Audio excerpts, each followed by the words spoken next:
Service in Mobile has issued a severe thunderstorm warning for northeastern Okaloosa County in northwestern Florida until 1:30 p.m. Central Daylight Time.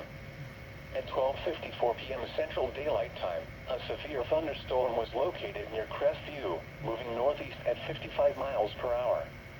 Hazard, 60 miles per hour wind gusts. Source, radar indicated. Impact, expect damage to roofs, siding, and trees. Locations impacted include Crestview.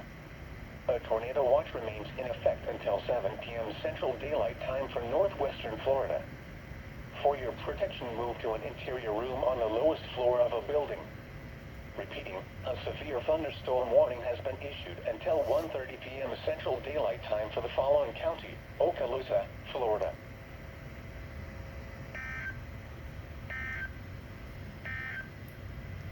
The flood warning